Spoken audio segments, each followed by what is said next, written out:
All right, thank you everyone for joining us today. We're here to talk about the Little Miami River, and we're here to talk about it on, I guess it's World Water Day today, so it's quite an exciting day, and we appreciate everybody visiting with us. Um, so my name is Brent Sanjan from Ohio State University. I'd just like to welcome everybody here. Just a few notes on the meeting itself is those of us who are on the panel or are speaking will have our videos on for most of the presentations here. Um, those of you who are with us remotely are not going to be able to have your videos on or to be able to speak, unfortunately, but there is a chat feature and a question and answer feature, and please feel free to use those to send questions to anyone who's here, or to send, and you can use either one, the question and answer or the chat feature. And we'll make some reminders throughout to ask you to go ahead and send in questions. So without further ado, I'd like to introduce Hope Taft. I don't know how to introduce Hope Taft. It's hard for me to introduce, someone who I have so much respect for and have gained a lot of admiration for over the last few years. This project did start when I do remember Bill Sheeman and Hope Taft visiting Ohio State University. Might have been 5 years ago, 4 years. It was a long time ago, it seems like now, but it's kind of this idea for a study like this, and wow, we're there. We finally got it sort of finished up. So it's really cool. So Hope, I'm going to turn it over to you and look forward to hearing what you have to say.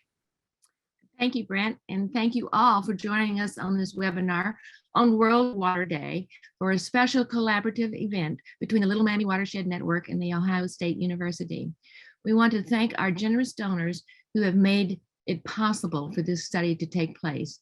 AES, Centerpoint Energy, James Investment Research, Dayton Foundation, the Greene County Parks and Trails, Sugar Creek Township, and State Senator Steve Wilson.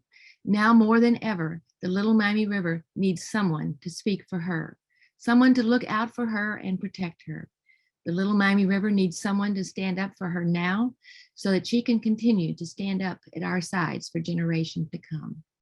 The river is the thread that has woven the people, the places, and the stories of the Little Miami watershed into a bright and colorful tapestry of legacy and hope for the future. The river is the backdrop of our adventures, the guidepost for our present, and the pathway to our future. With Ohio Humanity's help, we have produced a video, More Than Rocks and Water, The River Speaks, which tells the story of how this river has shaped our lives. The Little Miami Watershed Network is working to speak for the river and protect her for years to come. In collaboration with The Ohio State University, we spent the last year completing a rich, comprehensive study of the river to determine just how much she means to this community. We are so lucky in this region to have access to the environmental opportunities we do. In times when the community hasn't quite been sure where to turn, we often turn back to the resources that make us feel deeply connected to our environment and ourselves. The Little Miami River has been there for this community in this way for generations upon generations. The Little Miami Watershed Network has been working to protect that opportunity for the community and continues the legacy of the river in this region.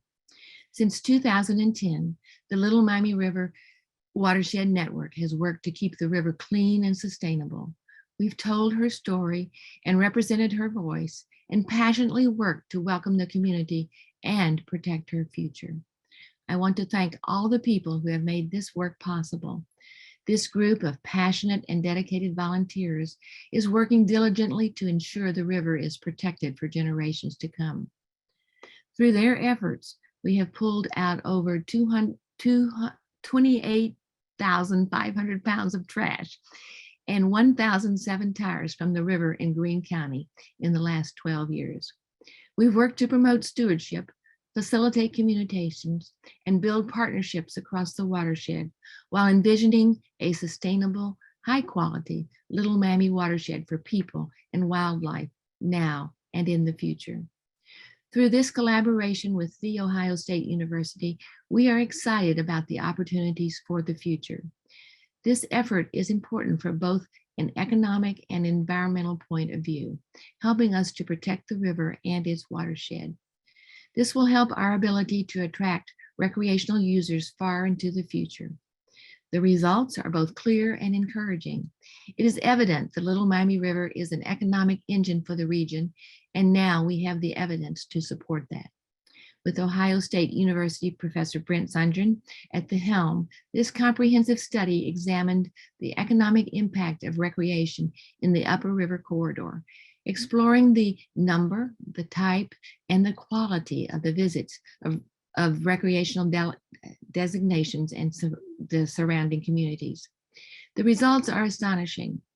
We, of course, knew what an asset to the region the Little Miami River always has been, but now we are very pleased to show and now have the statistics to support our beliefs. Having access to such a comprehensive study will aid tremendously in educating the public and supporting our efforts to speak for and protect the watershed. We are excited to share the results, and together we hope that what we learned today can help encourage all of us to become more involved in protecting watersheds and their future. With that, I would like to introduce to you Dr. Brent Sundren. Brent is the professor of Environmental and Resource Economics within the Department of Agricultural, Environmental, and Development Economics at The Ohio State University. Brent and his team, and Chris Barnett, who led our volunteers, have been great friends to the Little Miami River throughout the past year, as they've worked to collect rich data from visitors at multiple river corridor access points. What we've discovered should be of great interest to us all. I know it certainly is to me. Brent, take it over. Great. Thanks so much, Hope. I really appreciate that. Appreciate that fantastic introduction. I would imagine for the people who are here today that the Little Miami River doesn't need a personal introduction. So I won't say much more about the Little Miami other than talk a little bit more about the recreation and the people who seem to have visited there quite a lot. So let's go through the study here. I'm going to just do a few introductory slides and then turn it over to Abigail, who's going to talk us through the results. So this is the Little Miami River. As you can see, I want to focus everyone's attention on this northern part. We studied that part of the river right down to Mathers Mill, which is, I guess, just north of that would be 71. So we started way up here, up around Beatty Station. A couple of sites aren't on the Little Miami River, but are on the bike trail throughout there. This is an interesting map. If you look at the colored areas, those are all either public spaces or spaces that are somehow funded by the public sector. So some of them are agricultural easements, farmland easements to keep land in farming or to keep it in other kinds of natural spaces. So it's a really interesting map of the Little Miami River, but these dots are the spaces that we actually studied. We've stuck pretty close to the river itself. The questions we wanted to ask are, what is outdoor recreation in the Little Miami River Valley worth? How many people visit the many natural spaces or entry points? And then what do they do? So we're trying to look at the value and what people are doing. And to figure this out, we developed a random sampling procedure. Basically, we went to each of those places where people access the watershed or access the river itself or some of the natural spaces along the river. We went to each of those places where people do gain entry, and we counted the cars. That was the first most important thing that we did. We went to those sites randomly. We had to randomly determine a time to actually be at those sites in order to make our sampling procedure work. When we counted the cars, we then left a flyer on each car and we asked the individuals to fill out a short online survey. So we used that information, responses from 2,400 people and all the cars that we counted to determine sort of basically all the information that you're going to see in the next 15 or 20 minutes. I'm a little speechless a lot about this study because I've been in this profession for 25 years. I've been to a lot of meetings with my colleagues, professional meetings where people talk about surveys and studies like this. And I've never, ever seen a survey where a group of volunteers were the key people who actually made the survey work. So this is kind of astounding to me. There's been thousands of studies like this, maybe tens of thousands of studies like this around the country. This is probably the only one where a group of volunteers have actually carried out the work that was able to make this a reality. So I can't thank the 20 people who volunteered their time and gasoline to visit these 45 sites up to 3 times per week randomly over a 7-month period. Think of the commitment that people had to do that. It's pretty amazing. That commitment starts with Chris Barnett, who, did an enormous amount of work to find the volunteers, to connect with the volunteers, to make sure when people have people have lives, right? And they oftentimes, or not oftentimes, most people made it all the time to these sites, but once in a while people go on vacation or something comes up where a family member needs some help and they can't make it. Well, Chris filled in a lot of those times. So I want to thank Chris in particular for that. But everybody on here, including a couple of high school students who, worked significantly to help out with this. So pretty phenomenal. And of course, Hope and Bill, you guys put in effort and time as well, going out to a lot of sites. And I remember a few times talking to you on the phone when you were actually out there, Bill. It's kind of just amazing thing. So, my hat off to those of you who participated. I hope some of our volunteers are on the line today, and just know that this survey and this work would never have been done without all the effort you guys put in. It's pretty amazing. There were over 1,000 trips people took to these different sites. They spent over 1,000 hours out there doing it. We asked people to actually provide that information on how much time they spent. They counted 19,000 cars. I don't really have a good reference point for what 19,000 cars looks like, but it's a lot of cars, I would guess. Maybe it's a football game or something like that at OSU or something. Maybe I can't imagine counting all those cars. And the average trip time was about 58 minutes. So pretty phenomenal input from some amazingly dedicated people. So thank you to all of you for the work you did.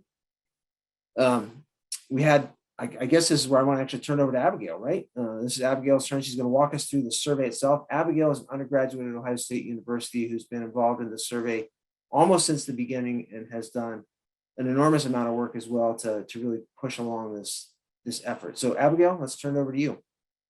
Yeah, hi everybody. So I'd like to start with going over just kind of an overview of everybody that we had respond to our survey. So we had over 2,400 respondents to our survey that we were actually able to use to draw all of our insights, which is really awesome. That's a great number and gave us a lot of data to work with. And the average number of people that came on each trip was 2.6. The average time spent per trip is 1.7 hours.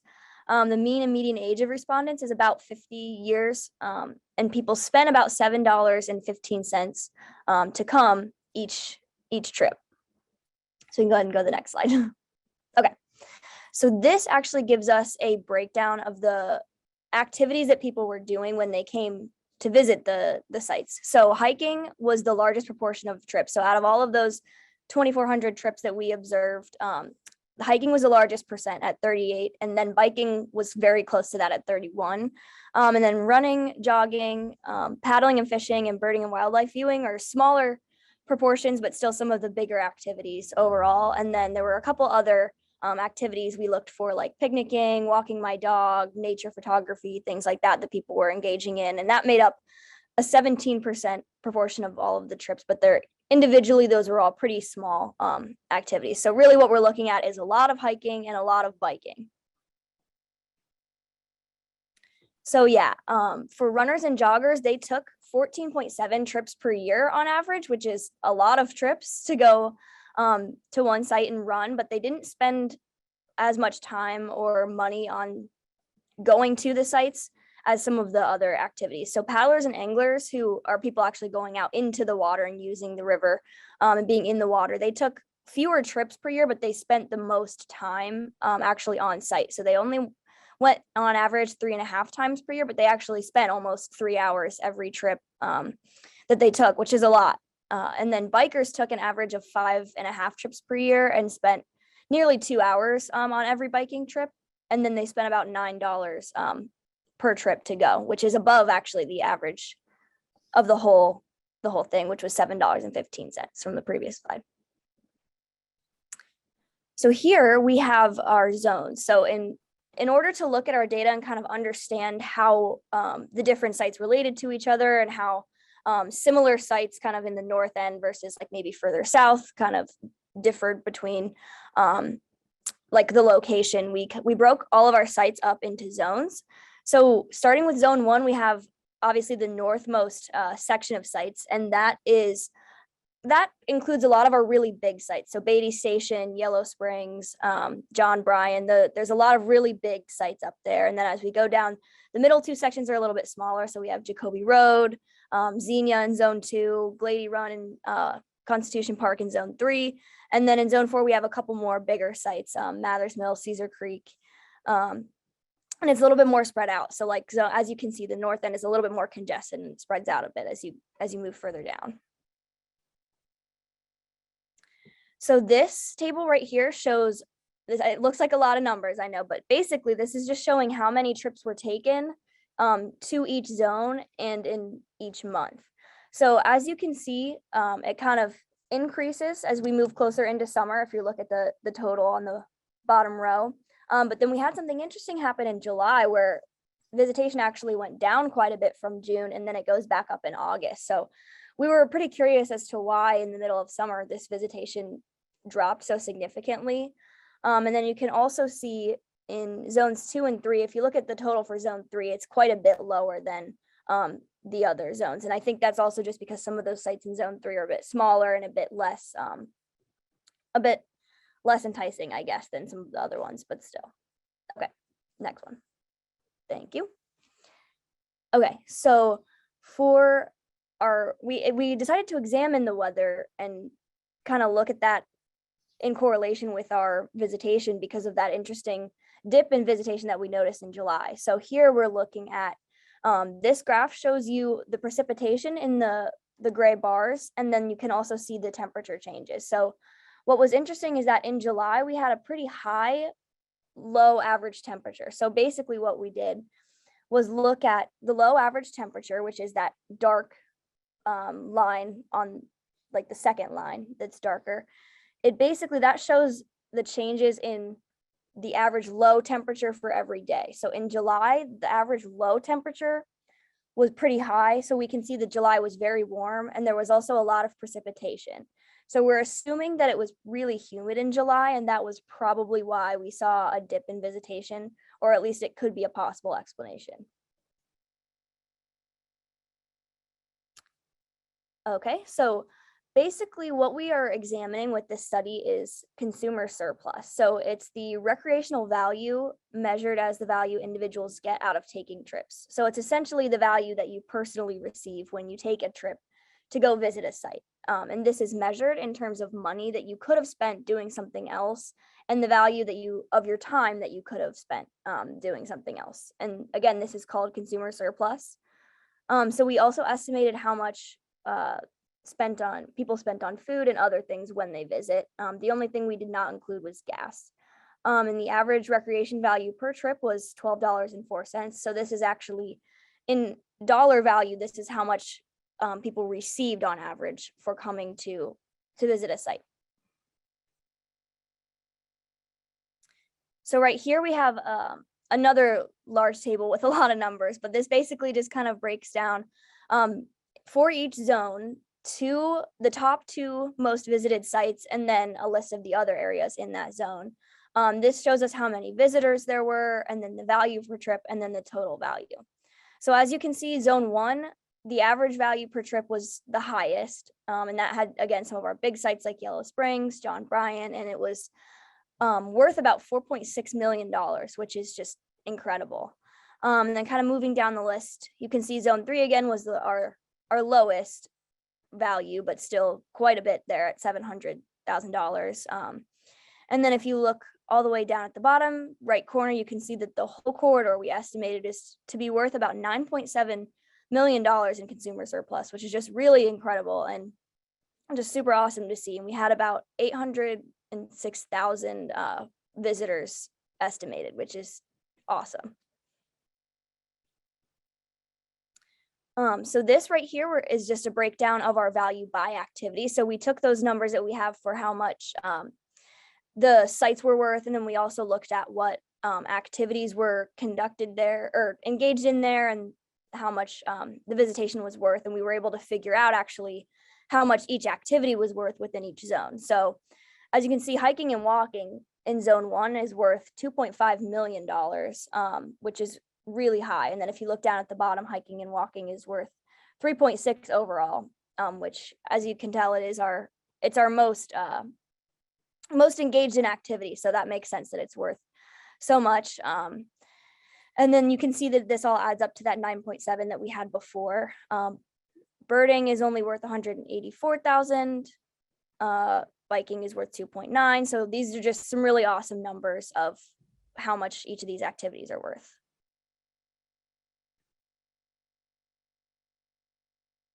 And I'll pass it back to Dr. Sanjan. Great, thanks a lot, Abigail. So in addition to the recreational value, so the numbers that Abigail was just presenting are what we consider to be recreational value, and that's the value gained by individuals who visit a site. This is a really critical thing for environmental economists like myself, because we're consumed with the idea of what is it people are consuming when they go out and do this recreation, and then we want to try to value it. As an economist, I want to say and ask the question, how valuable is it for these folks who are actually doing these outdoor activities to engage in those activities? And if I can quantify it in number terms, then I can start to make comparisons with other kinds of activities and other kinds of things that they value through market activities. So that's the estimate that Abigail just presented. Now, we also know that people like to know how much commercial activity happens as a result of this recreation. That's also an important number. It's a different number, but it's also an important number. We call that economic contribution. So this is an estimate, and we're also going to be able to make an estimate with this data of the value gained in commercial activity as a result of expenditures on recreational trips. The important thing is these two concepts kind of go together. If recreational value is low, you're not going to get a lot of visitors to sites, and you're not going to have a whole lot of economic contribution to a site, right? On the other hand, if recreational value is really high, then that's going to be a site that has a high attraction for people to visit, probably is going to generate a lot of visits.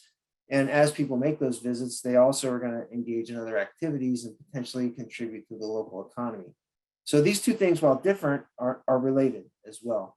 So we're able to estimate both of them in this study. Just kind of a little picture here. The estimate that Abigail just walked through is the 9.7 million. That's our recreational value. I think of this as the value that consumers take with them after their trip. It's the gain they got from engaging in that activity, from that, walking, hiking, running, jogging, wildlife viewing, et cetera, paddling down the stream, et cetera. So the 9.7 is kind of the value those individuals got. It's, if you want to think about it, it's the value of the public ownership of those sites, that the value that the public got from the fact that they were actually able to access that site, right? And they can't access every site because many sites are privately owned. On the other hand, on the right-hand side of the screen, you'll see the value of this consumer providing to businesses in the area. And we estimated that at 3.1 million per year. That's a conservative estimate. One of the things that we probably would have done better in our survey was to ask that question a little more carefully. So what I couldn't determine from the survey responses was whether the $7.15 per visitor was per visitor or per car. So I conservatively decided to just allocate that $7.15 to each car as the total expenditure for that car, because many cars, of course, include families. So someone coming with kids or something like that. And if they're reporting to us that they spent on average $7.15, then probably that's $7.15 for the entire family. So remember, this is a conservative estimate of what that recreational expenditure in the local economy may well be. It's about 3.1 million. My guess is probably we're underestimating that by a bit, maybe even a lot. It could be up to 2 times bigger than that, depending on whether that 715 is categorized as the individual expenditure or the carload expenditure. So keep that in mind, but recognize that it's money that's being spent there, and we have evidence that people are spending that money locally. Now, the other thing we don't include in our numbers, because we're focused on people who are visiting the sites that we surveyed and sampled, we're focusing on people taking individual trips to those sites. But we know that the canoe liveries in the area are also providing recreational opportunities for people to enjoy the river and to access the river. And in many ways, it's obviously much more difficult for somebody to access the river to paddle simple concept, water flows downstream. If you're going to paddle that, you got to figure out a way to get back upstream to get back to your car, right? So it's a complicated sort of logistical challenge for people to do that. So the liveries provide an opportunity for people to gain access to that river and not have to deal with the complicated logistical things, or to own the capital, i.e. the boats to go up and down the river themselves. So we made an estimate through working with some local partners there of what the number of visitors are on trips in the segment of the river that we analyze. And we estimated to be about 30,000 visitors. This could be bigger or smaller than that, but that's, we think, a pretty close approximation of what the average on an annual basis would be of visitors in the segment that we looked at, if you can remember early on, to the map of that segment itself. So the recreational value at the same $12.04 per trip. So those visitors who are on the canoe trips are spending money to go on the canoe trip, but they're also gaining the same consumer surplus that others are, right? So we estimate that at 30,000 times $12.04 per trip. That's about 0.4 million per year in recreational value for the livery trips. The economic contribution, because the livery trips are generating, I just estimated it based on looking on websites at what the per person cost was for each canoe trip, $40 per trip. So I just estimated 1.7 per year for the 30,000 visitors in terms of economic contribution. So when we add together that economic contribution of individuals going through the liveries with the individuals who are coming on their own trips, we come to a total economic contribution of this land to the local economy, of this public land and river to the local economy of 4.8 million per year, and the total recreational value of that 9.7 plus 0.4 of 10.1 million per year. So in this particular study, and it tends to be true in most studies, that the recreational value is higher than the economic contribution, but in this study it's about a little more than 2 times higher, which is a significantly bigger increase. And one reason for that is that many of these trips are local trips. And when you have local trips, people tend to have lower economic contribution. Bigger economic contributions happens for bigger sites. So an Ohio example would be Lake Erie fishing. People come from a long way away to go for Lake Erie fishing. It turns out that people come from a long way away to go to the Little Miami River as well for the biking opportunity. And we do have a lot of evidence on that, but it's not quite as big a proportion of the trips to this compared to the local trips. Anyways, the recreational value is about 2 times the economic contribution. So in summary, 806,000 trips per year, and that's just the trips that we estimated through our survey. It doesn't include the 30,000 trips from the canoe livery. You could add that together to get to 836,000. To the 45 sites, worth $12.04 per trip in terms of recreational value.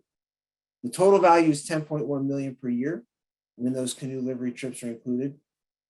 The astounding number to me is this 233,000. So you take the 10.1 million per year and divide by the 43 river miles that we surveyed, and you get $233,256 per mile per year in terms of recreational value. There were about 4,300 acres in the area, and so you get $2,325 per acre per year in terms of recreational value. If you then think about what the asset value is, it's 4.6 million per mile, or $46,000 per acre. I'm just going to throw this out there to you. If you think of the same size rivers in Ohio, there's about 4,000 miles of the same river sizes there. 4.6 million per mile. It gives you an asset of over, I think, something around $20 billion. It's a significantly large asset. And so I had to think of what a comparison of an asset. Now, this is not just the Little Miami River, right? This is all the rivers that are of the same size in the state of Ohio, excluding the Ohio River.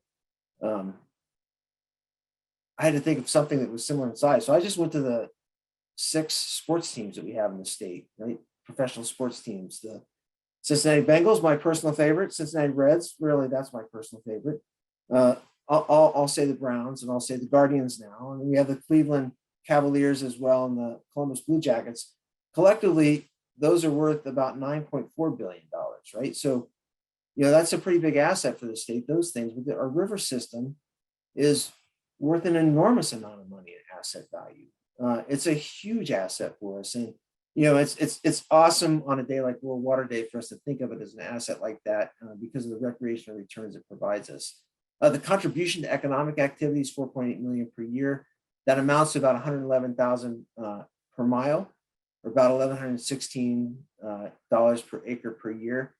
You think of agricultural land, the contribution to the economy of the typical agricultural land in the state of Ohio is somewhere between $400 and $700 per acre per year.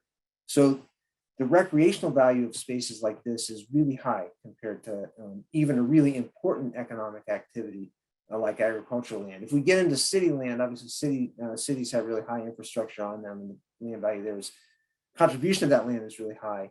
But wow, this is a significant asset value for us, and it contributes to economic activity. And one reason for that is because the state of Ohio has a limited amount of recreational space that's available for the public to consume. Okay, so May and June have the greatest use, in the northern part of the river gets the most visitors. So just a few other things there. That's our basic summary. That's basically it from us. I would like to ask everybody who's on there to go ahead and put in any questions they may have into the chat feature or the Q&A. I'll have a look at those and we'll answer those throughout. But at this point, I'm just looking at the questions. Excellent questions. I'm going to save some of the questions till the end of the panel discussion. I was going to answer any sort of specific questions about the survey at this point, but what I'd like to do is flip over to the panel discussion and ask our panelists to just sort of introduce themselves and talk a little bit about either the study or their ideas on the Little Miami River. I want to start with Ben Guthrie for a particular reason, because Ben was one of our volunteers. And Ben, I'd love to be able to thank you on behalf of all of your colleagues out there. There were 19 other colleagues, but I want to thank you for your service and helping us out, and sort of just open the floor to you to give a little sort of feedback, comments, whatever. Yeah, thank you. Yeah, I was happy to be part of the study and see the value that the river does provide to the local area as well as the state. I had a team that helped support me as well, so I had some other people that certainly helped me as reporting results, and I appreciate that. Yeah, so I was in charge of really visiting two sites, going to the sites and counting cars. I was a little nervous when originally we were asked to not only count cars but also hand surveys to people, and I wasn't sure what the response would be, if people would be irritated or annoyed by receiving surveys. But really that went very well. People were very cooperative and actually very supportive. Once they understood what we were doing, people were very happy to see that we were doing that and taking analysis of the river and the economic impact. So that the response was very good with that. Just from my observations, one of my two sites was right along the bike trail and Creekside Trail, if you're familiar with that. So a lot of bikers, that was noted in the previous comments. It does seem like bikers are more weather dependent, so maybe fair weather bikers, but that makes sense. We're on our bike. If it's a lot of wind or rain, it's not so pleasant. So the weather really impacted a lot of the bikers, I noticed, versus hikers and walkers. It seems are more dedicated and less weather dependent, and they'll get out in the rain and less favorable weather. So that certainly did have an impact on the use of different parks. Otherwise, again, I appreciated being a part of it and was happy to be able to contribute.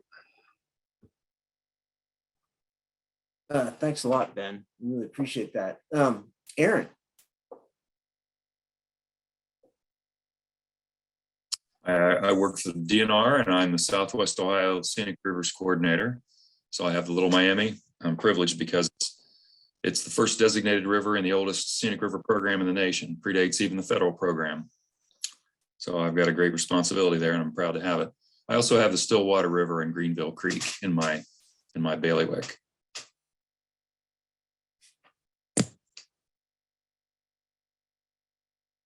Great, thanks.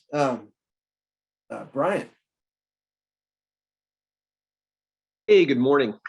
Great to be here. My name is Brian Hausch, and I am the Midwest Policy Manager for Rails to Trails Conservancy.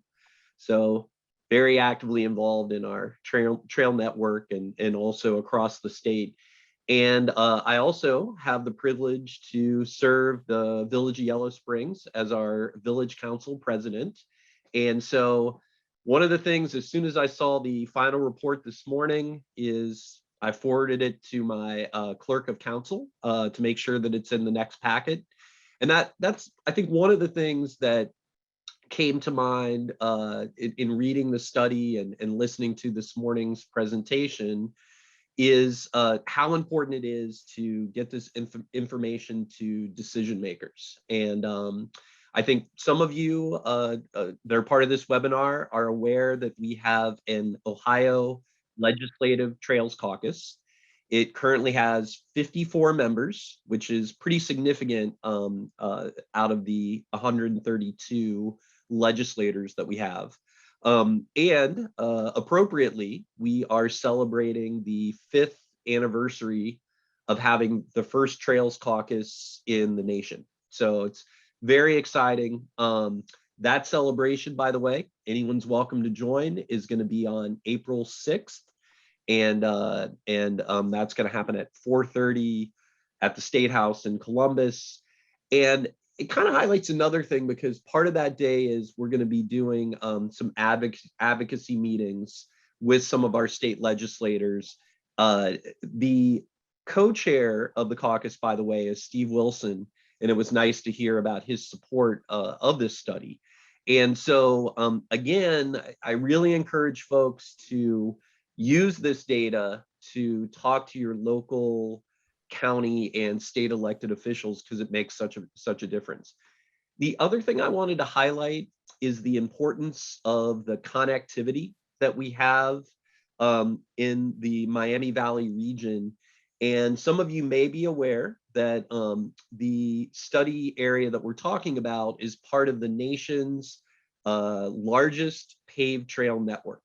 So we are happy to have Greene County, Montgomery County, connections to Clark and Miami County, and those keep expanding. And John knows a lot about this, because in Greene County, we originally recently did a master trails plan so that we can think about how to connect people to all these outdoor recreational amenities.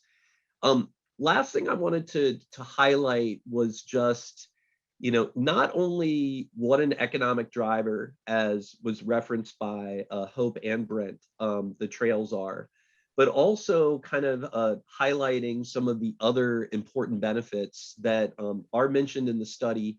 And it really kind of tied into, at the beginning of the pandemic, we saw trail usage across the nation double.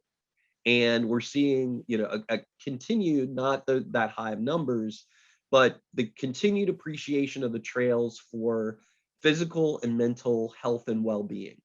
And I think it's interesting to note, as we expand on the numbers, that health cost savings is a great thing to consider in looking at trail use.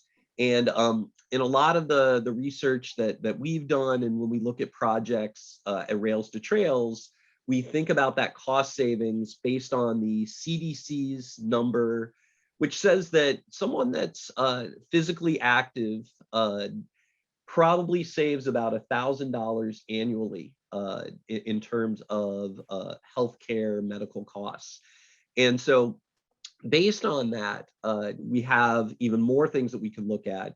And then we look at the environmental benefits, and the fact that when we get people on bikes and walking and out of their cars, then we're also saving in terms of the impact on our climate. So a lot of important benefits to look at. And I think this study does a great job of really highlighting some of that quantitative data that often we're missing when we're talking to those decision makers and elected officials. Last thing I want to mention is that April 23rd is Celebrate Trails Day. It's something that Rails to Trails has been promoting for, I think this is our 7th year. And we would love to, encourage people to get out on the trails. There's going to be a variety of events. Yellow Springs is having its annual Celebrate Trails Day event. And we'd love to see you guys in town that day. So thanks very much, Brent. It's great to be here, and appreciate the work that you've done. Thanks, Brian. John. Hi, I'm John from Greene County Parks and Trails, and we love to survey. So that's why when Hope approached me about this, we're more than happy to contribute to the effort and see this done. We are always interested in what are the user patterns and what are the users' interests in parks. And so the economic information from this gives us a real sense of where to spend our dollars to have the greatest benefit to the entire community.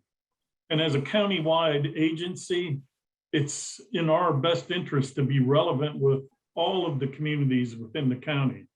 We currently maintain the 62 miles of paved trails in partnership with all the political subdivisions within the county, but we take care of the maintenance. So to see the usage numbers and the impact that those have are very valuable to us, because again, we have a limited number of dollars to use, and that just helps us focus where we would like to do that to have the greatest impact. We also, as I said, our goal is to be relevant all over the county. So the best way to do that is to see where we can benefit our partners as well. Like as Brian mentioned, up in Yellow Springs, and in working with Hope and some of the things we do a little farther south, and working with ODNR and Aaron and Bob at Scenic Rivers to see what we can do there. So we want to have that kind of benefit. Also, we're concerned about the quality of the experience of people, not only on the bike trails, but also on the river itself. Because a lot of the access points that are mentioned in this survey are part of our properties. And so we're working with our partners more so even in the last few years to help keep the river clean and clear. Because if it's a safe passage for all user groups, then the amount of people that can use it there'll be greater numbers. There are some stretches in the past that were hazardous, and we posted them as such, but in working with our partners, we've started to clean up some of those. So it'll be much more available to the recreational paddler, if you will. Also, one of our goals is to get more access to the river from public property. And we just submitted a capital grant for the state of Ohio in partnership with Bellbrook Sugar Creek Township Park District to develop 50 acres along the river in an area near Bellbrook, where the county owns some property, and Jeff Stewart, the director of Bellbrook Sugar Creek, had property. And it would open up another stretch of the river that currently no one can really get to. And with all the, as Brian mentioned, with COVID, our numbers increased dramatically in all uses. And it put a tremendous strain on Constitution Park, which is located just downriver from the site we're hoping to develop with Bellbrook. So another canoe access would give us a chance to ease the burden down there, as well as increase opportunities for users. So we were glad to see the study be done, and we're still sorting through all the data, but we find it very beneficial, and that's our plan at this point.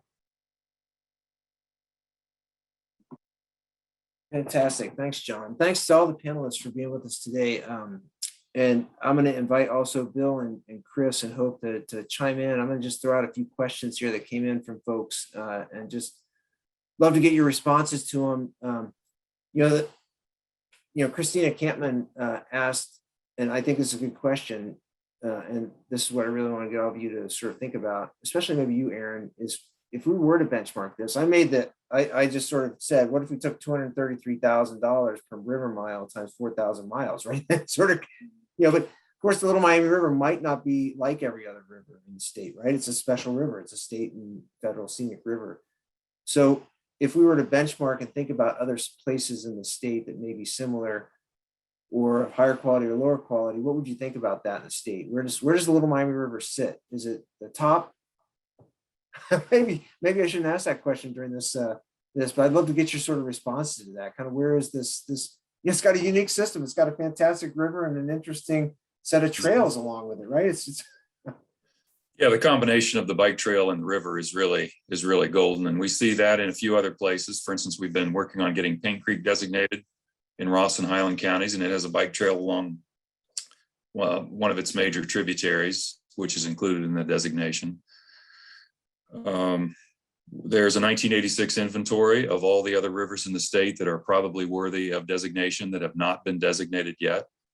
And there's untold value in it's on the table, really. It's been left on the table in those communities. In some cases, the locals like things the way they are. They don't really want to attract more tourism, but I tell them, every green asset you have improves the likelihood that your major employers can attract the kind of talent that they want to have, especially now that many people are able to work from home, so they can work anywhere they want. They can relocate to a nice part of the country. They don't have to live in a big city anymore. And finally, as Brian pointed out, we sometimes don't value the benefit for ourselves. We think, how many tourists can we draw, and how many of these employees that our employers want can we bring from other parts of the country? But how many of our own kids can we bring back home from college to work in our communities? When they get degrees, there are lots of communities that are looking for talent like that. How do we get them to come back, let alone have somebody else's kids come to our communities? Your dollar value, the asset value per mile and per acre reminds me, as Mike Fremont pointed out a long time ago when he helped get the field of river resource valuation started. If you look at that from the other direction, that's the value of the golden goose that's laying the eggs. And so alternately, you can consider that the value of the maintenance and restoration efforts that we need to keep as an ongoing effort to preserve the asset. If it's providing us that much value, well, then clearly it's important to maintain it and invest in it in an ongoing way.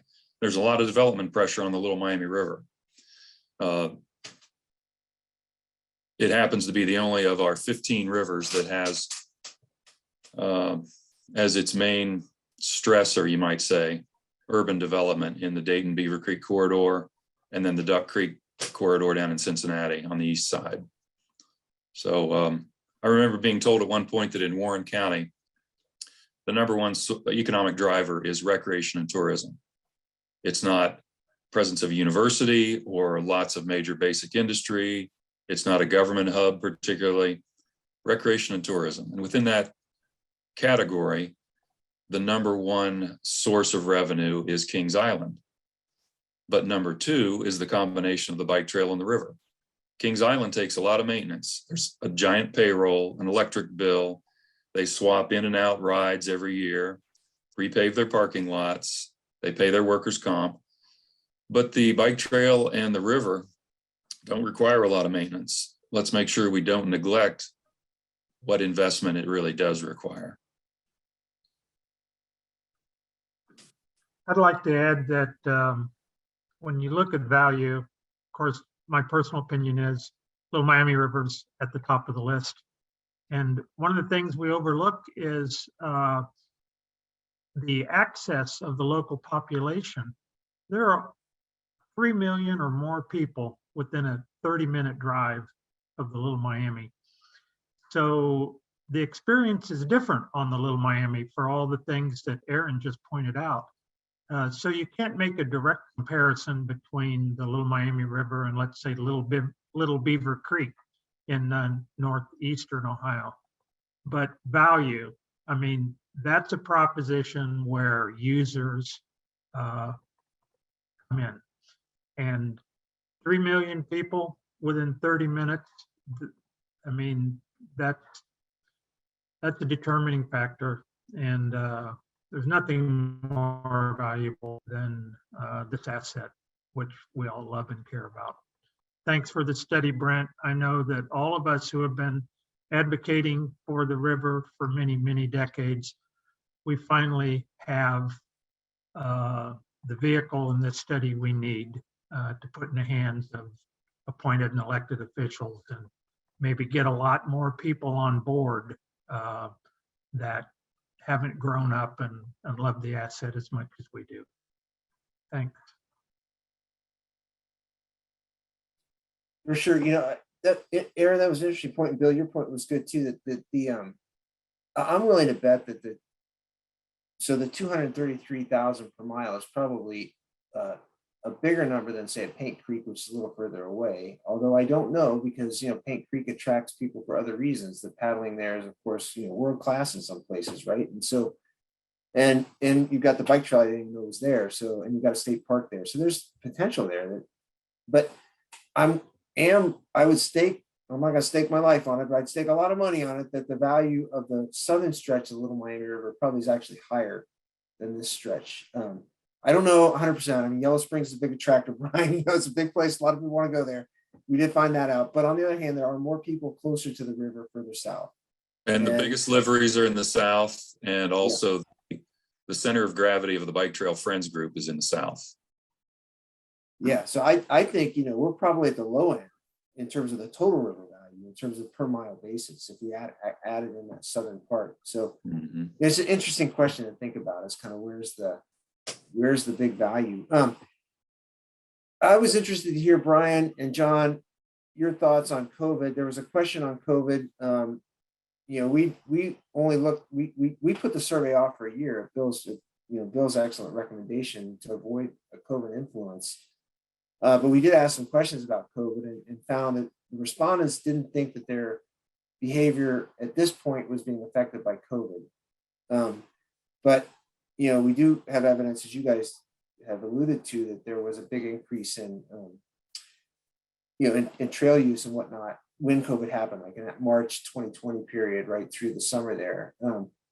Do you think this is sustainable? Is that going to continue? Is there going to be some continued increase from people who just sort of got into it that maybe stuck with it? What do you think?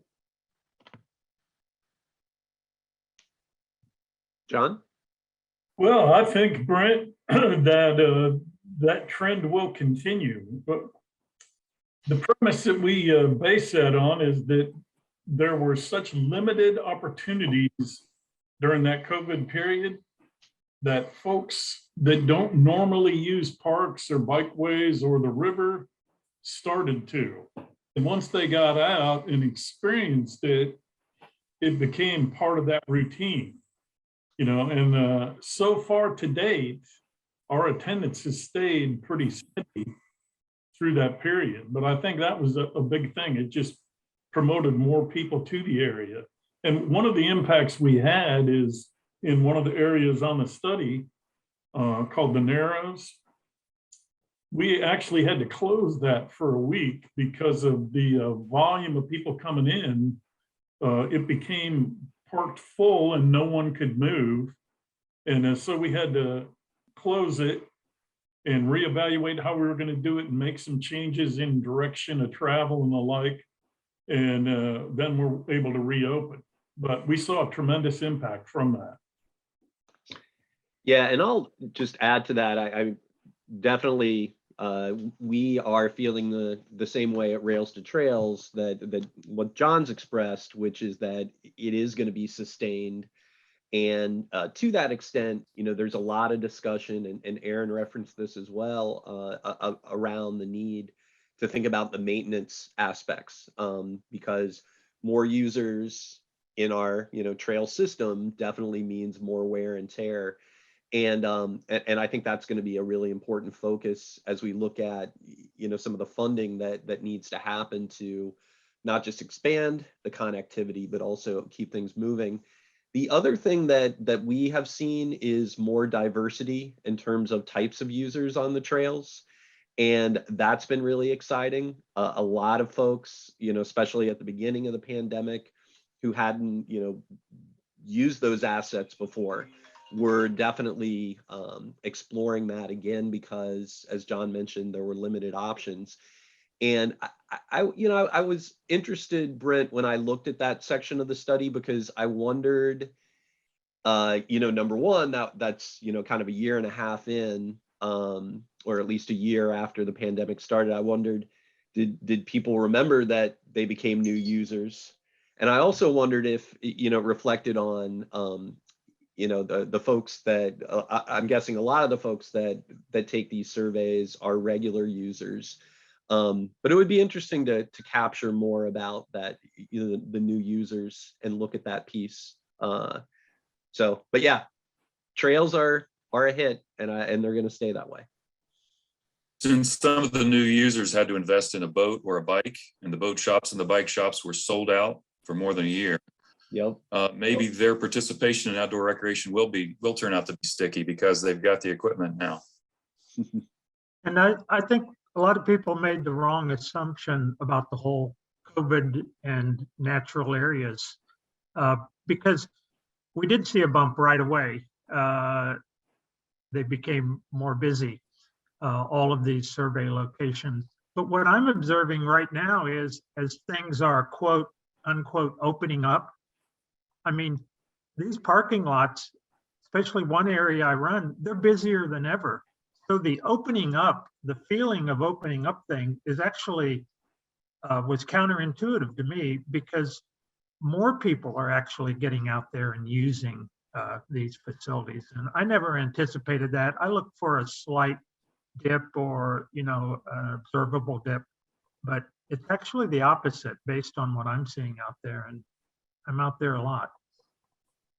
We had cases where people went out while we were stuck in our offices, not allowed to go interact with the public, and they cut new trails where they thought they ought to be. They showed us exactly where they wanted even more recreational assets. I was surprised to find when we were finally released from captivity, you might say, and told to go out to the nature preserves and the scenic rivers and look for plant damage and rogue trails. I found somebody had gone out with a chainsaw and actually cut some 18-inch trees. They were deadfalls, not live trees, but still he cut a trail where he thought there ought to be one, or she, who knows who it was.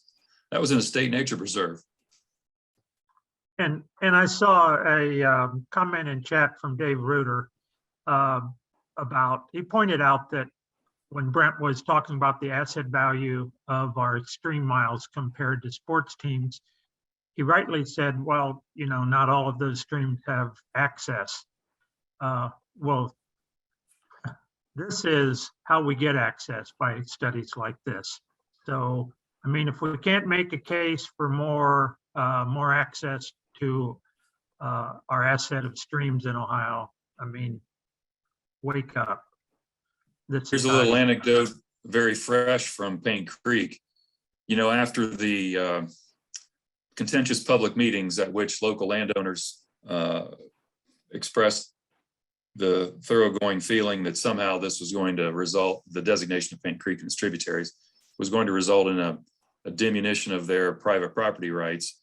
One landowner who had generously and graciously allowed public access for years to the best part of Rocky Fork Creek put a sign up saying, he put a gate up and then a sign that said no trespassing, and made a Facebook post. He said, won't the people who are coming from out of town be surprised to see this? He actually gloated about denying public access.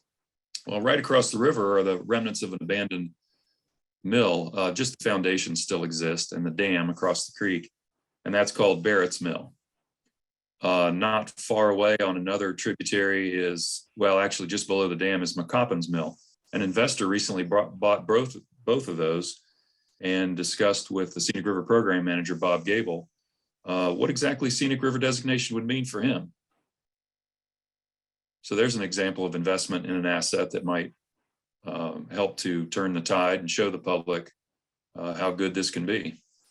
I know that the designation of Little Miami over the 40 or 50 years that it's been the subject of so much conservation attention, has resulted in a green aura, which has attracted millions and millions of dollars in grant money and investment in the form of purchase of conservation easements by conservation groups. Many new parks have popped up. John, I think, can attest to that. So the long, slow increase in benefit over the years has added up to a green corridor where I think now Little Miami Conservancy says 57% of banks, both sides, that's 107 miles times 214 miles of riverbank. 57% now is protected either by fee simple acquisition or purchase of conservation easements. I know Brent and Ohio State want to stay on time, but I want to comment about the Ohio Rivers Symposium this Friday in Columbus. So it's an in-person event, but there's also an online option. So you can find it. It's easy to Google it or find it in information DNR's put out. And let's keep the enthusiasm going. And that's going to be a great event, Aaron. So thanks to DNR. It's a semi-annual event every other year. It'll build right on this study. I hope that as we go out and become continue our advocacy using Brent's and Abigail's and the team's data, we remind people after we've shown them this very impressive assessment, we say, now remember, this doesn't capture the long-term investment that accrues to a river like the Little Miami once it's appreciated. The long-term investment that I just described in grant money and acquisitions and I know, for instance, that our grant program that provides local money for improving public access, that is building canoe and kayak access points, which are of course used by fishermen, birders, and waders as well. You get extra points if it's a scenic river that's in question. So when we go out and we use the data, let's remember to point out that the long-term prospects for the watershed are not included in this. And also the value of the attractiveness for employees, for the health benefits that Brian brought up, for, well, that's about it. Those are not included in this total, but they would probably increase it by multiples, not just fractions. In closing, I hope everyone will realize that this survey is an opportunity for us to advocate for the environment, and that if we don't maintain the river quality and the corridor quality, we're going to lose this economic ability to help Ohio in general. And if you want to learn more about what the Little Miami Watershed Network is doing, please go to lmwn.org. To see this survey results and the video on More Than Rocks and Water, the River Speaks. Thank you all very, very much for coming. Yeah, thanks, Hope, for that. I put up on the screen for everybody who's still here, if you want to get a copy of the report, you can go to either of those two websites to get a copy of the report. And this webinar will be hosted as well at those two sites for anybody who wants to, go back and relive the experience. So thanks to everybody for joining us today, and thanks to our participants here for coming on with the panel. We really appreciate it.